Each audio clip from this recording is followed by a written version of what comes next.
তোকে নিয়ে আর পারি না বাপু, যেখানে যা পারিস কুড়িয়ে আনিস। আয় আয়, খেতে দিচ্ছি, খেয়ে নে। টিংটিং তার মায়েরটাকে কাঠে রেখে অন্য ঘরে তার মায়ের সাথে যায়। এভাবেই সেই দিন কেটে যায়।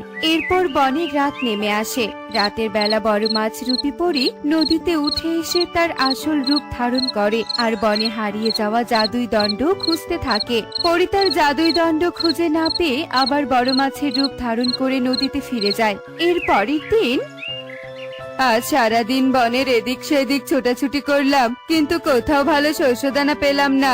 আজ কি আমাকে না খেয়ে থাকতে হবে? এই বলে কালু কাক যখন বনের উপর দিয়ে উঠছিল, ঠিক তখনই তার নজর পড়ে এক বিশাল বড় বটগাছের উপর। সেই বটগাছের মগডালে একটা ঢাকনা দেয়া বড় হাড়ি দেখতে পায়, আর সেই হাড়ির কাছে গিয়ে বলে, কি ব্যাপার, এই বটগাছের ডালে ঢাকনা দেয়া হাড়ি এলো কি করে?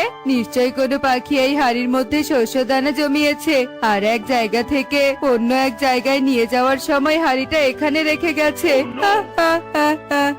কালু রে কালু, তাড়াতাড়ি হাড়ির ঢাকনা খুলে দেখ কতগুলো শস্যদানা আছে। এই বলে কালু যেমনি হাড়ির ঢাকনা খুলে অমনি হাড়ি থেকে ধোয়ার কুণ্ডলি পাকিয়ে একটা দৈত্য বেরিয়ে আসে। আমি মুক্তি পেয়েছি, মুক্তি পেয়েছি, আমাকে আর কেউ বন্দি করতে পারবে না। কি তো একটা দৈত্য! হায় হায় হায় রে, হাড়ির মধ্যে চাইলাম শস্যদানা, বেরিয়ে এলো দৈত্য। বাঁচাও, আমাকে বাঁচাও।